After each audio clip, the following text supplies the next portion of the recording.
And tonight I am joined in the studio by a young man by the name of Joe Casserley. Good evening, Joe. You're very welcome. Pat, thanks a million for asking and having me on. Absolute pleasure. Good man. Now, Joseph, first of all, let me just settle something. You're on a lot of your advertising. It's John Joseph Casserley, but everyone calls you Joe. Where does the John Joseph, or was it a double barrel name? Well, it was always John Joseph, but the older I got, then it just become Joe. But now you have to put your official, like on Facebook and social media, they want your official title, and there's no kind of getting around it. So it's caused major confusion for a lot of people. They don't know whether to call me John or call me Joe or call me something worse. Good man, good man. Well, Casserley, of course, is a great Irish name. So what's the Irish connection, Joe? Well, obviously, I was born in Birmingham, would you believe, but Mum and Dad brought us to Manchester when we were only babies. Mum and Dad both from Roscommon, Mum from Lissacull, Dad's from Elphin. So obviously they got married and moved over to the UK. Good stuff. And were they both involved in the music business? They were. Surprising enough, Mum grew up and their family had a dance hall in Lissacull, McLaughlin's Dance Hall, Lissacull, which a lot of people might remember a long, long time ago. And when Mum and Dad first met, Mum was the singer in a band and Dad was the drummer in a band, and it was kind of one of the big bands. Seamus Scott was the band leader. Good stuff. And but you didn't start your life as a singer. You started off as a DJ. I did. Yeah. I did, and I was still doing DJing. I still do bits and pieces of the DJing, but after my 21st birthday, I was quite fortunate to get a few pound, and I just was wondering what to do. What should I do with it? And I was watching Alan Keegan DJing at my 21st and thought I might have a go at that. And that was it then. Never looked back. Alan's been quite a big influence for me, really. Yeah. And of course, along with this, we'll get back to the singing in the moment. But along with the singing, you're involved in a lot of corporate work as well in the Northwest, aren't you? I am, yeah. I mean, over the years, I look back and I think that there's not too many things I haven't had a go at, but I've been very, very fortunate. Been at Manchester United for 15 years, working on the corporate side with sponsors, and been lucky enough to travel all over the world with them. It's been a dream job, and love it. It's such a great time. And then I managed to get a job at Sale Sharks doing the rugby, which another brilliant job. That's based there just over Barton Bridge. And then the last one I kind of took on was the cricket, and I managed to get involved in that with when the World Cup was held at Lancashire Cricket Club. Well, it was here in the UK, but there was a lot of the games there. So yeah managed to be fortunate enough to get in some great organisations.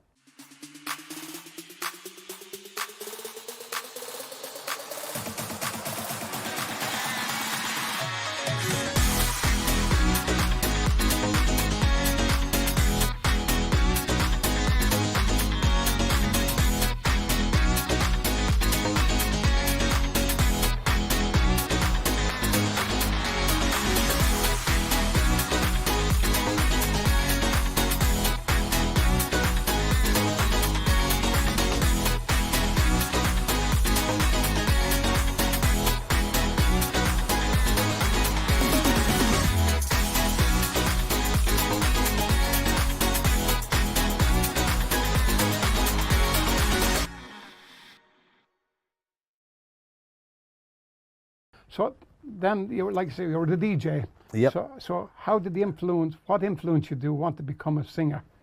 Pat, I was a bedroom singer from being about 7. I thought I was Elvis for a many time, and then obviously that was realised when I was about 35 maybe.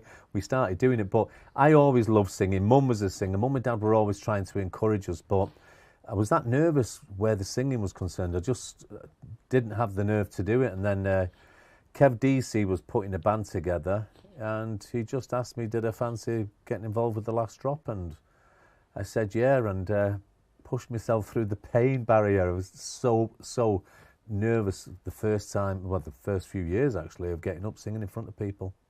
Yeah. Yeah, well, of course, as you know, I've worked with you on a few occasions, of course, with my band, and seeing you doing your Elvis tribute, and I've got to say, it's really, really funny. That was something which just happened by pure accident. I was doing my friend's 21st birthday, and they had an Elvis impersonator. I was always a big Elvis fan, but they had an Elvis impersonator. Let them down, and they just asked me would I do Elvis for them, and what are you talking about? No one's ever heard me singing Elvis. Anyhow, we had to do the funny slant of it because I couldn't do a serious one, and yeah, it just went from strength to strength. Yeah, and been very fortunate with it. That's great. And tell me, you've had some great musical experiences then since you got into the singing. I have. That stands out in your mind. That yeah. Well, I mean, with the Elvis in particular, with Jerry Flynn's travels and the tours. Jerry took me to Spain. I can't remember whether it was Torremolinos or something, and I did Elvis there, and it was great. And then he took us on a trip down the Danube, which, I mean, these are things people dream of, aren't they? But we did Elvis there, and it was very, very well received. And done Elvis 3 times for Sir Alex Ferguson as well. There's something to 3 venues, yeah. So yeah, so yeah, it's been great fun, and still enjoy it. It's been a while since I've done it now, obviously with lockdown, but yeah. So tell me then, Sir Alex didn't throw the hairdryer. He liked your Elvis bit, did he? Well, he did, yeah. He's got a great sense of humour, and he really does get involved in.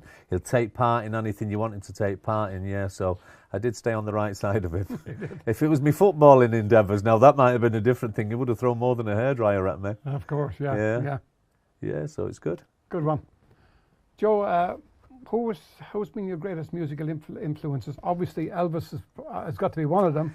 He was, and for many, many years, I wouldn't listen to anything else. I felt like I'd been disloyal if I listened to anything apart from Elvis. But with the DJing, it opens you up to so many different genres of music.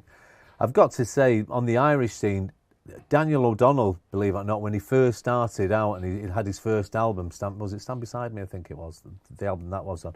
And we really did listen to Daniel over and over again, and the likes of him, Sean Cuddy, and then you had Declan Nerney, but the likes of Michael Bublé and those people as well. There's so many different mixes of music, but Irish music has always played a big part in my life, yeah. Yeah. So Joe, you now sing with a band called The Last Drop, so how did The Last Drop come about? I do. Like I mentioned earlier on there, like Kev Deasy first approached me, and I don't know why he approached me. I think he was looking for somebody who could talk, because there was quite a few of the lads have got great musical backgrounds. We've got Paul Daly, who's on the flute, Paul Farrell on the fiddle, and then the Brennans, who you know well, come from a big musical family. Darren Brennan on bass guitar and Andrew Brennan on the drums. Kev was on the rhythm guitar, and Kev sings and Darren Brennan sings, and you know, I was one of them whereas I do all the links, do a lot of the chat, and do a song or two in between it. So it worked very well, and yeah, it was great. It was great. We got off to a flying start with it. We were very, very lucky, and yeah, it was something which I'd always wanted to do, but never was in the right position and never had the nerve. And I still find it quite difficult doing it, but you've got to push yourself, haven't you? And yeah, it's been great, man. We do a great selection. You know, there's a real kind of bit of a Celtic feel, a country feel to it, traditional. So the band do cover every kind of genre of music. Great. I see where you come from with Darren. Darren actually played bass with my band for about 12 months. He did indeed. Yeah, of course, yeah. Good singer, good bass player, but very shy. Otherwise, you would never get him to talk. But yeah, you wouldn't believe it. I mean, believe it or not, I am shy where the likes of that comes. I did find it very difficult at first. But Darren's in the same, push yourself and do it. And Darren has no problem singing at all nowadays, you know. Yeah, very good.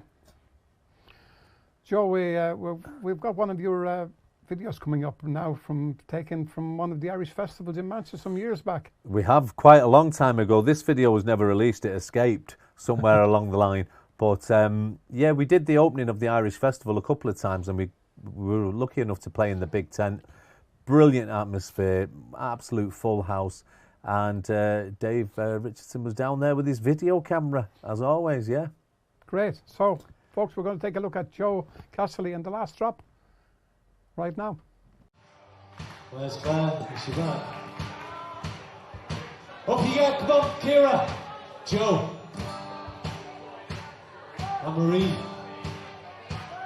Get the hands clapping. Come on. Country roads, take me home to the place that I belong. West Virginia, Mountain Mama, take me home. Country roads.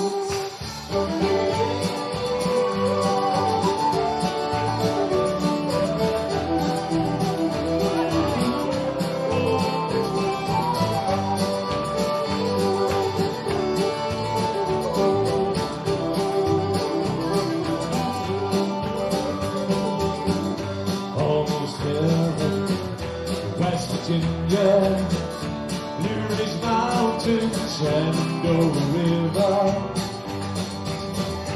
Life is older, older than the trees, younger than the mountains, blowing like a breeze. Country roads, take me home to the place that I belong. West Virginia, Mountain Mama, take me home. Country roads. All my memories gather round her. Honest lady, streets to the road. Dark and dusty, painted on the sky. Used to taste the moonshine, teardrops from my country roads. Take me home to the place that I belong. West Virginia, Mountain Mama, take me home. Country roads.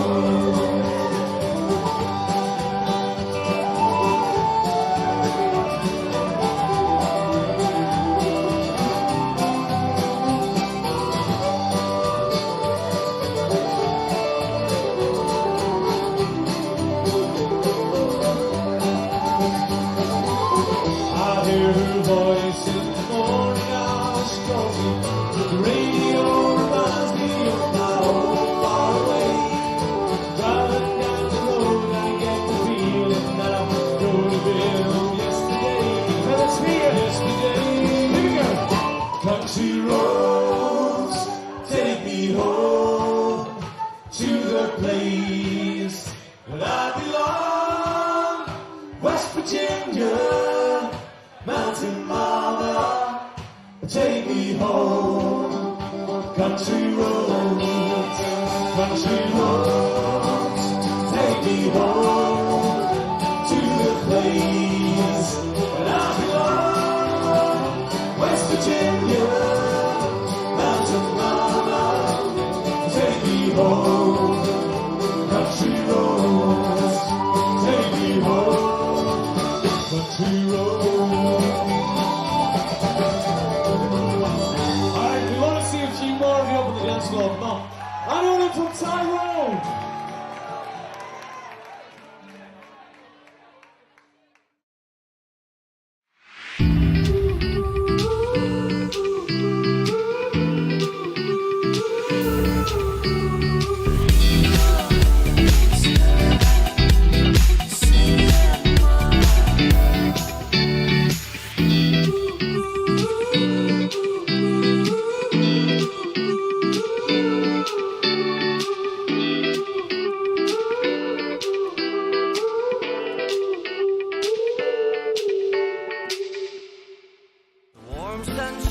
I'm Daniel O'Donnell and this is my new album, How Lucky I Must Be. No wonder that I tell myself how lucky I must be.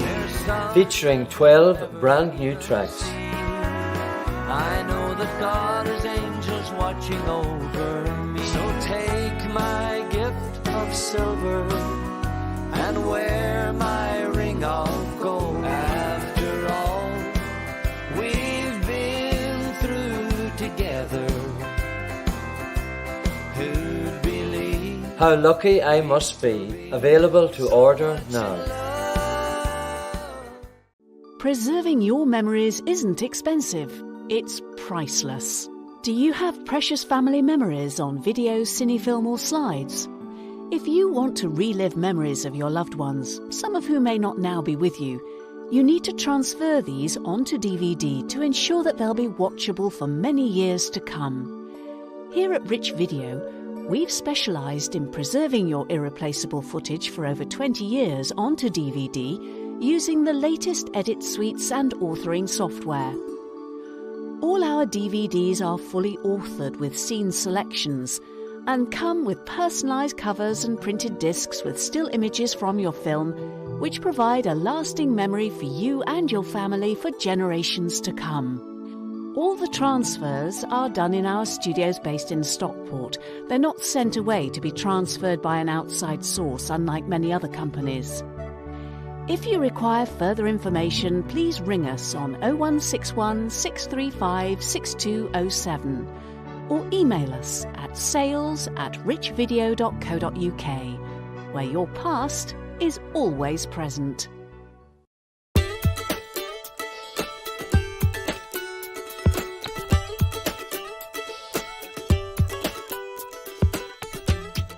Well, Joe, once again, it's great to have you here on the show, and like I say, we've worked together several times, and We have indeed. we'll probably find the things out for one another we didn't know when we do these television shows. Of course, that's when you find things out about people Well, that you didn't know. Of course. Exactly. So tell me, you've done some TV work as well. Many years ago, I had a go. As you can see, I've had a go at most things. And Mum used to work at Granada Television in Manchester. Anyway, one day I just give her my CV and she brought it in.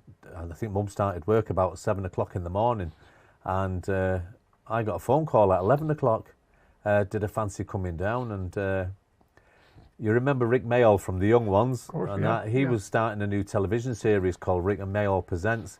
And they wanted me to be his stand-in, which meant they had to run all the cameras and all the shots and everything through, and I had to be on set all day. I'd do all that, and then Rick Mayall would turn up and he does all his bits then, which took about half an hour. But that was a great experience. I absolutely loved it. And then that was for about 5 episodes they filmed of that. Rick Mayall, sadly, not with us anymore. But after that, I did a bit of extra work, and that wasn't for me, No. really. No. So we left the television world behind us. Yeah. Of course, they paid you Rick Mayall's fee as well, didn't it?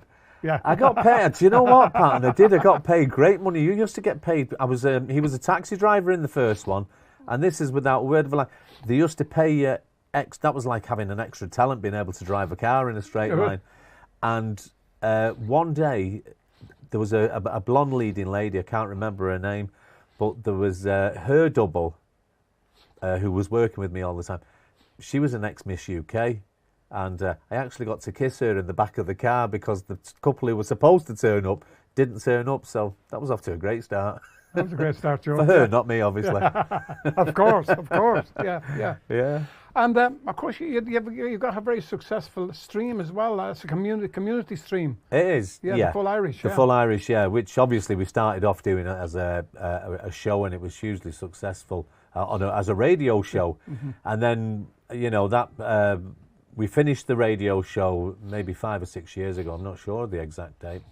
And it was just when lockdown happened, and as you know yourself, we've all got to go into our inner talents and see what can we do. We got an awful lot of people saying, was there any chance of you bringing the Full Irish back? It's needed now and all that. And me and my other half, Claire, just thought, we'll have a go. We'll have a little play around with it and mess around. And it's been incredible. The stream is on Facebook on a Sunday between 3 and 5. And the response has just been amazing. It's been really, really well received. Yeah, we love it. It's great fun. Yeah, I've seen it several times, of course, and you and Claire really bounce off on it, don't you? Yeah. Do you know, a lot of people think is it all put on and but that's how we are, and that's how we are with each other. I get Claire, Claire gets me, and yeah, we do. We bounce off and work well together. Yeah, it's great fun. Yeah. Tremendous stuff. Yeah. Well, Joe, you've worked with some great musicians on the circuit over the years. Is there anybody that sort of stands out in your mind as being one of your favourites? Do you know, I mean, there's so many which we've been either been through the DJing or the hosting nights and things. We've been really, really lucky. And Pat, I've always said it, and not just because you sat there, but I mean, I've worked with you as I've been a DJ and you've been the band at so many weddings and functions. You're a true professional, and I'm not just saying it because you're here, but it's always been a pleasure working with you. I've got to say, Philomena Begley would probably be one of the greatest who we worked with. We did the Irish Festival in Pontins for over 20 years, and Philomena Begley was just so grounded, so down to earth. There was no airs and graces with her, and it was just great watching her perform every night. The people absolutely loved her, and yeah, it was always great. But of course, Daniel O'Donnell, thanks to Bernie Doughty, she asked me one time, did I fancy doing the DJing at the Daniel's annual dinner, and we've done that ever since. And obviously you've been at it every year. And Sean Cuddy, always great. Sean has so much energy. It'd annoy you. He's that healthy, he's that fit, and just such a great show. So yeah, I've been so lucky and played with some great people. But I'd say Philomena Begley, Daniel O'Donnell, and Sean Cuddy. It's always been so much fun being with them.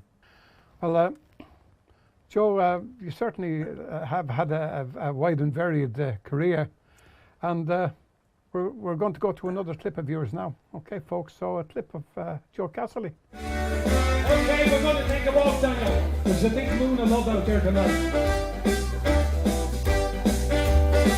Let's go for a little walk under the moon of love. Let's sit down and talk under the moon of love. I want to tell you that I love you, and I want you to be my girl. Let's go, let's walk, let's talk under the moon of love. You were looking so lovely under the moon of love. Your eyes shining so brightly under the moon of love. I want to go all the time, and I want you to be my girl. Darling, let's walk, let's talk under the moon of love. Well, Joe, you've had many various experiences in your musical career. Is there anything that sort of jumps out at you? And do you know, I do surprise myself at some of the things I've done over the years and attempted over the years. The singing's been great. I love it, and I probably love it more for myself than the poor people who have to listen to me doing it. But I was asked by Alex Ferguson to do Elvis at a small private dinner he was having. There was only 30 people at it for him and some of his friends. And I've got to say I was on a high when he asked me to do that. And that was a great pleasure. But Pat, you know yourself, been up singing with Daniel O'Donnell. You know, for someone like me, it's an absolute honour and a privilege. And we've done that a few nights, a few times at the dinner. But the singing's been great. I've got to say, working at Manchester United, I've had the pleasure of working at Wembley 3 times, and I've been lucky enough to interview some great players: Brian Robson, Peter Schmeichel, Andy Cole, Gary Pallister. And, you know, that is a different, obviously a different level. But, yeah, I've been really fortunate with some of the things I've done. well, Joe, seeing as we just had a footballing a few weeks with the Euros. Yeah. What's your take on we've got to wait for the music for the moment now, on the game last night, was it? Yeah, of course. Well, I mean, we need a new tune. There has to be a new song because football's not coming home and they can't keep on singing that. So, yeah, they could do it some of a bit more of an Irish influence, because Put 'Em Under Pressure is one of the greatest footballing songs ever. Yeah, of course. So once again, Joe, you know, it was great to have you here in the studio and having this chat. It makes a big change, Pat, because it's normally me asking you the questions. That's right, Joe. Which I'd rather. But yeah, I mean, coming up in the not too distant future, we're going to be switching reverse roles here. We are, yeah. We're going to bring you in as a guest presenter. Yeah, which I'm really looking forward to. We've got one or two special guests, obviously, who I'm going to be chatting to. People will know them, but we'll keep that under wraps for the time being. So, yeah, that's great. I'm just waiting for Hollywood to come knocking on the door. Joe, I always ask this question with the guests we've had in. What advice would you give to some young people starting off in the music business today? Well, I mean, Pat, you'll know yourself. You're always behind new artists and new acts. I've done loads and loads of work with young people through the show, The Full Irish. Obviously, the being out there in the scene is so important, whether they're actually performing themselves, getting to know all the acts and the bands. You've got to go out, make yourself known. You've got to be in the shop window. And it's just keep on at it. Get as many gigs as you can. Do them for nothing if it gives you the experience, you know. But I've always found that any of the Irish artists and acts, especially here in Manchester, because that's where we are and that's who we deal with, they're more than willing to help any of the new, you know, talent which is coming through. And there is some great new young singers in Manchester. And yeah, you've got to keep at it. You've got to work at it. And, you know, Nathan Carter was really, really great. I mean, we all watched Nathan Carter do the local clubs and everything. I seen him in a pub in Charlton where there was about 10 people, and that wasn't too long before he made it massive in Ireland. So he put in the groundwork. You've got to put the work in, haven't you? True, John. Yeah, yeah. Well, folks, that brings us to the end of tonight's show. I'm glad you tuned in, and until the next time, this is Pat Jordan saying cheerio.